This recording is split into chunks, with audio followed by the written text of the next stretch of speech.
सब लोग एक एक करके।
जैसा जीवन में परिचय रहा, जितने दिनों का रहा, संक्षेप में हम लोग इन दोनों से यादों को साझा करेंगे। ऐसे हमारे मित्र रह चुके हैं। बचपन में हम लोग साथ पढ़े थे, अंतिम समय में भी हम उनके साथ थे। और प्रतिहस्त जी डीबी कॉलेज के प्रोफेसर थे, हम भी डीबी कॉलेज से पढ़े हुए हैं। हमारे मन में इनके प्रति श्रद्धा थी और इनको एक अच्छे शिक्षक के रूप में हम जानते हैं, इसीलिए इनको आज स्मरण करते हैं। ये हमारे बीच में नहीं है, इनको श्रद्धा मुझे स्वर्गीय नाथ पांडे जी, अंकल जी और सलन प्रतिहस्त सर को प्रणाम करता हूँ। मैं डीबी कॉलेज का जब मैं छात्र था तो उस समय प्रतिहस्त सर का अंतिम समय था कॉलेज में कार्य का, और दीनानाथ पांडे जी का अंकल का छोटा पुत्र मेरा अच्छा मित्र रहा है। बचपन से हम साथ पढ़े हैं और मैं भी पेशे से शिक्षक हूँ, और कोचिंग पे मेरे किसी भी छोटे मोटे कार्यक्रम में इनकी उपस्थिति सदैव रहती थी और हमेशा मुझे सही रास्ते पर चलने का दिशा निर्देश करते थे। और इन्हीं यादों के साथ आज हम भगवान से प्रार्थना करते हैं कि भगवान इनको अपने चरणों में स्थान दें। स्वर्गीय दीनानाथ पांडे अंकल हम लोग के बीच में नहीं रहे हैं, लेकिन हम लोग का इनके बीच बचपन गुजरा हुआ है। और ये हमारे पापा के बहुत अच्छे मित्र थे और मेरे अंकल भी थे, और बहुत सारा हम लोग को प्यार, अच्छे इंसान थे।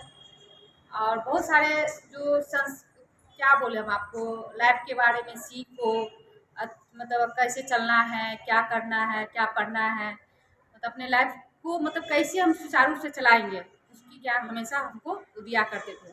आज उस दुनिया में नहीं है, हमको बहुत मिस कर रहे हैं। हम तो देख भी नहीं पाए, हम तो यहाँ रहते भी नहीं हैं, लेकिन हम उनको याद करते ज़रूर। कुछ बचपन की चीज़ें हैं जो भुला नहीं सकते हैं, बस इसी पे हम अपनी वाणी को विराम दे रहे हैं। दीनानाथ पांडे सर से मेरा परिचय तो ये जो प्रोफेशनल होता था, प्रोफेशनल क्योंकि वो डाक विभाग में थे और मेरा जयनगर डाक घर जाना आना लगा रहता था एज ए कस्टमर।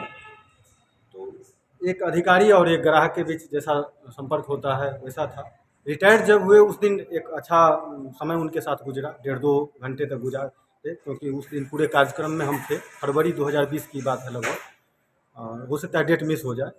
लेकिन उसके बाद पिछले 3-4 वर्षों में संगठन का जब जब कार्यक्रम होता था तो वे गार्जियन की तरह आते थे और पूरी सक्रियता से भाग लेते थे और बताते थे, देखते थे। सोशल मीडिया में भी वो अंत समय में, मतलब पिछले कुछ वर्षों में एक्टिव रहते थे। एक दूसरे का पोस्ट देखते थे, किसके जीवन में क्या चल रहा है, अपना भी विचार व्यक्त करते थे। तो लगता था एक जुड़ाव हो गया था। जो ही सुने तो लगा कि फिर अचानक कोई अपने बीच से साथ छोड़कर चले गए। शैलेंद्र प्रतिहस्त सर से पिछले कुछ वर्षों में संपर्क रहा है।